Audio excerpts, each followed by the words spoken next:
สวัสดีครับสวัสดียามเช้าครับเพื่อนๆทุกคนวันนี้ก็มาพบกับผมเช่นเคยนะครับเวลานี้ก็เวลาตี 4กว่าๆนะครับวันนี้น้องชายตื่นมาจะพามาทำข้าวตำงานะครับในภาษาไทยใหญ่ว่าข้าวตำงาเนาะหรือข้าวปลุกงานะครับตอนนี้ก็น้องกำลังนึ่งข้าวอยู่นะครับผมก่อนข้าวยังไม่สุกนะครับเราก็ต้องมาตำงาก่อนนะครับอันนี้คืองาดำนะครับตำใส่เกลือนะครับแล้วก็ตำละเอียดมากนะครับผมแล้วก็เตรียมไว้นะครับเตรียมอุปกรณ์เอาไว้นะครับ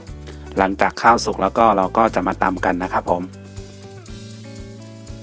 สำหรับข้าวที่ใช้ทำก็คือเป็นข้าวเหนียวดำนะครับข้าวเหนียวดำผสมนะครับส่วนอันนี้ก็คือครกกับสากนะครับผมต้องเตรียมเอาไว้นะครับอันนี้คือต้องตำมือนะครับข้าวตำมือเท่านั้นนะครับข้าวซ้อมมือนะครับผมต้องตำด้วยแรงของตัวเองนะครับข้าวสุกพอดีเลยนะครับเดี๋ยวน้องชายจะมาสาธิตดูนะครับว่าต้องทำยังไงบ้างนะครับก่อนอื่นเราต้องทำยังไงนะครับ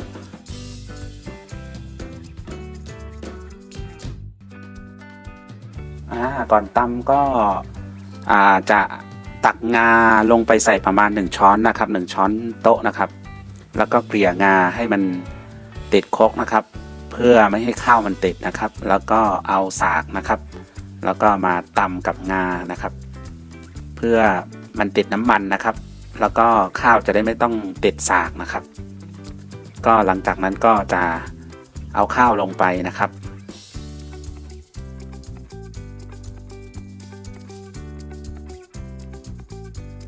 น้องชายบอกว่าจะทำทั้งหมด3ครกนะครับทำกินแล้วก็ทำไปขายด้วยนะครับ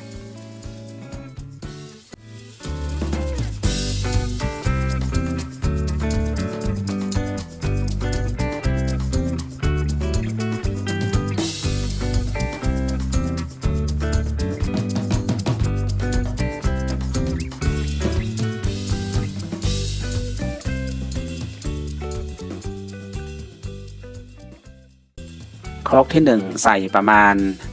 5-6 ทัพพีนะครับหลังจากนั้นก็ตักงาโรยหน้านะครับเนี่ยครับผมตักงาโรยลงไปนะครับประมาณ 3-4 ช้อนโต๊ะนะครับแล้วก็หลังจากนั้นก็จะตำนะครับ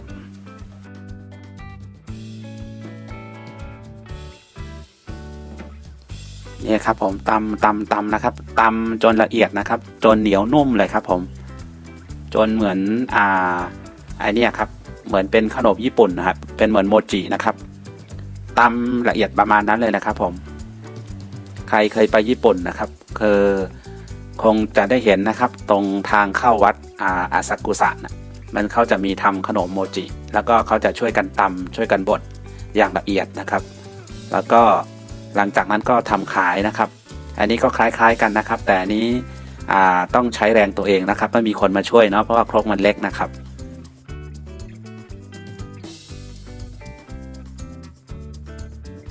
ตำแบบนี้ไปเรื่อยๆนะครับตำไปเรื่อยๆครับผมจนละเอียดอ่อนนะครับ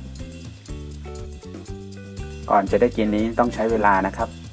สุดยอดมากเลยครับผมอันนี้ก็เปรียบเสมือนงานฝีมือเป็นงานแฮนด์เมดชนิดหนึ่งนะครับคือถ้าเกิดทำไม่เป็นเนี่ยก็คือมันไม่อร่อยนะครับถ้าทำไม่เป็นเนาะถ้าข้าวมันไม่แหลกนะถ้ามันไม่ละเอียดนะมันก็จะไม่อร่อยเวลาเราไปย่างไฟมันก็จะมันไม่อร่อยมันไม่พองขึ้นมานะครับถ้าเราย่างไฟเนาะถ้าเกิดตำไม่ละเอียดนะครับ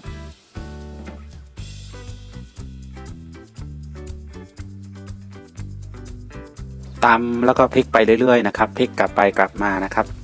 เพื่อเม็ดข้าวมันจะละเอียดนะครับถ้าเราไม่พลิกมันก็ไม่ละเอียดเนาะเราต้องพลิกกลับไปกลับมาครับ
ครกที่1ก็กำลังจะได้ที่แล้วนะครับ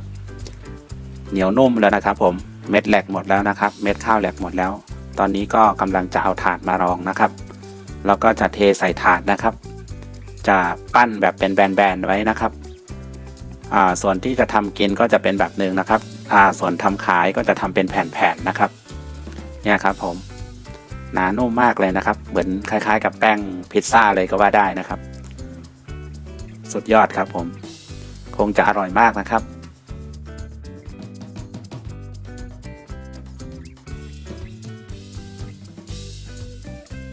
ส่วนวิธีกินที่อร่อยที่สุดก็คือเราต้องไปย่างไฟก่อนนะครับถ้าเรากินแบบสดๆอย่างนี้ก็ถามว่าอร่อยไหมก็อร่อยนะครับแต่ว่าอร่อยไม่ถึงที่นะครับถ้าจะให้มันอร่อยก็ต้องพักให้มันเย็นตัวลงก่อนนะครับแล้วก็หลังจากที่มันเย็นตัวแล้วก็เอามีดปาดแล้วก็ไปย่างไฟนะครับย่างไฟอุ่นๆนะครับแล้วมันก็จะพองขึ้นมานะครับจะหอมกลิ่นควันนะครับหอมกลิ่นควันแบบไม้ถ่านนะครับจะหอมมากนะครับผมเนี่ยครับครกที่2กำลังจะตามมานะครับทำแบบนี้ตามแบบนี้ไปเรื่อยๆครับผมตำจนได้ที่นะครับนี่ครับข้าวเหนียวดำครับผมข้าวเหนียวใหม่ๆเลยนะครับสุดยอดมากครับผม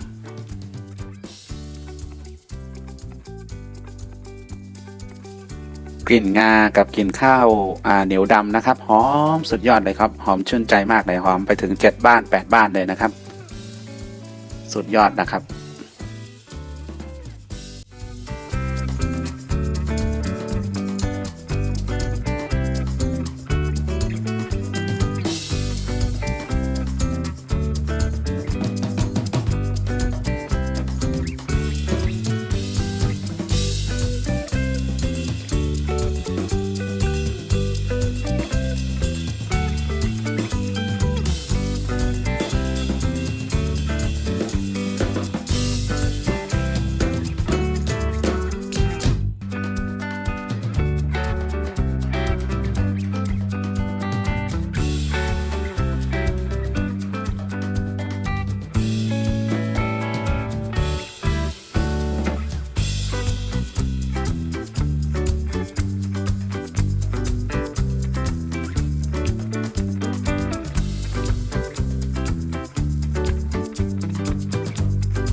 หลังจากทำเป็นแผ่นเรียบร้อยแล้วก็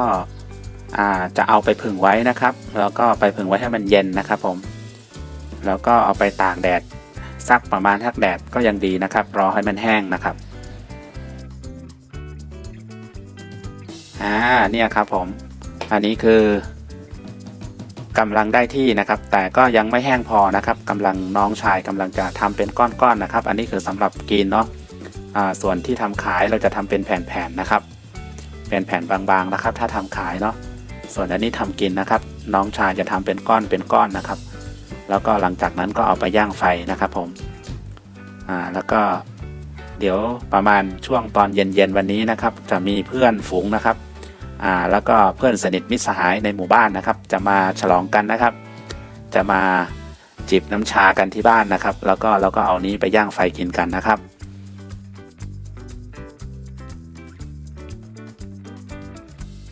ข้าวตำงาหรือข้าวปลูกงาเนี่ยมีสรรพคุณเยอะมากเลยนะครับเพราะว่าทำจากงาดำนะครับงาดำนี่อุดมไปด้วยวิตามินและแร่ธาตุต่างๆนะครับเช่นวิตามิน B รวมนะครับแมกนีเซียมโพแทสเซียมโซเดียมนะครับแล้วก็ฟอสฟอรัสนะครับแล้วก็เหล็กนะครับแล้วก็แคลเซียมและสังกะสีนะครับเพื่อช่วยเสริมสร้างความแข็งแรงของกระดูกนะครับและวิตามิน E ช่วยบำรุงผิวพรรณเมื่อกินงาดำเป็นประจำจะช่วยให้กระดูกแข็งแรงนะครับผิวพรรณก็ดีนะครับลดระดับคอเลสเตอรอลลดความเสี่ยงของโรคหัวใจนะครับอะไรต่างๆนะฮะโรคหลอดเลือดนะฮะโรคความดันโลหิตสูงนะครับจะแก้ได้หมดเลยนะครับผม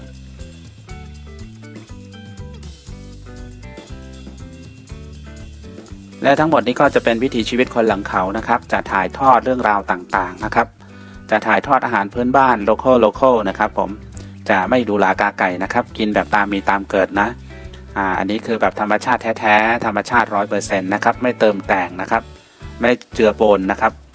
ไม่มีสารสิ่งใดนะครับผมอันนี้คือทำแล้วก็กินได้เลยนะครับไม่ว่าจะเป็นงาดำนะครับก็ทำมาจากสวนเลยนะครับเก็บมาจากสวนแบบสดๆเลยนะครับผมเก็บงาดำแล้วก็เอามาตากนะครับตากแล้วก็รอให้มันแห้งแล้วก็เอามาคั่วนะครับคั่วแล้วก็เอามาตำนะครับแล้วก็จะได้สิ่งนี้มานะครับผมงาสดๆนะครับสรรพคุณเยอะเลยครับเพราะว่าที่นี่ไม่ใส่สารนะครับสามารถหยิบกินได้เลยนะครับผมปลอดภัย 100% นะครับกินแล้วดีต่อสุขภาพนะครับผมผิวพรรณเปล่งปลั่งนะครับร่างกายแข็งแรงนะครับ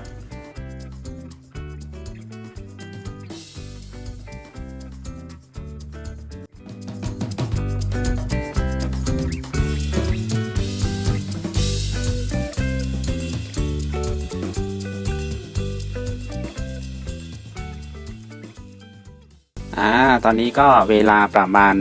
6 โมงเย็นแล้วนะครับเพื่อนสนิทมิตรสหายกำลังทยอยมานะครับผมเริ่มมาฉลองกันนะครับเริ่มมาจิบน้ำชากันนะครับ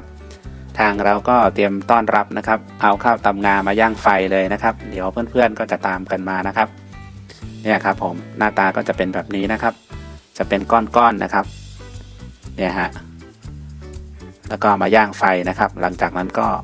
กินกับน้ำชาได้นะครับผมนี่ครับค่อยๆย่างไปเรื่อยๆนะครับ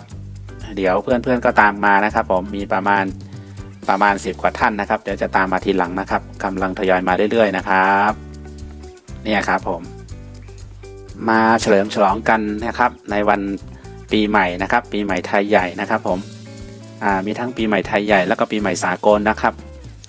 ทางหมู่บ้านเขาก็จะหยุดงานนะครับแล้วก็มาเฉลิมฉลองกันนะครับประมาณ45 วันเนาะในเทศกาลปีใหม่นะครับจะพากันหยุดงานประมาณช่วงนี้นะครับจะหยุดยาวประมาณ10-45 วันนะครับหยุดจนถึงเดือนมกรานะครับถึงวันที่5นะครับถึงวันที่5 มกรานะครับ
ส่วนตรงนี้ก็คือ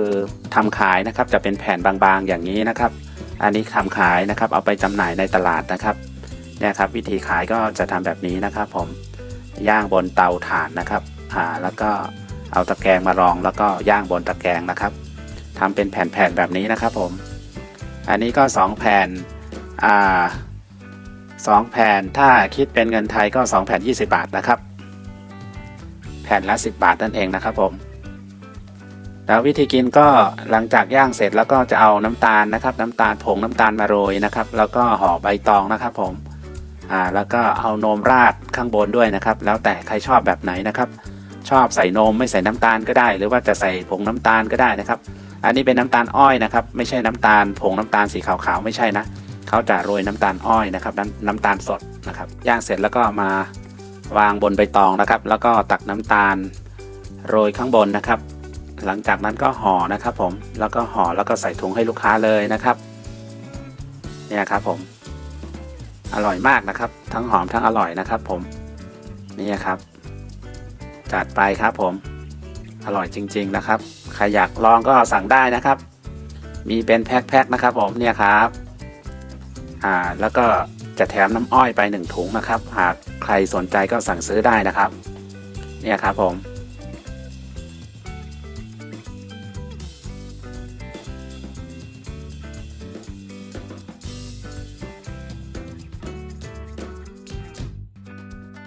หากใครชื่นชอบคลิปนี้ก็ฝากกดไลค์กดแชร์กด Subscribe ด้วยนะครับฝากเป็นกำลังใจให้ช่องวิถีชีวิตคนหลังเขา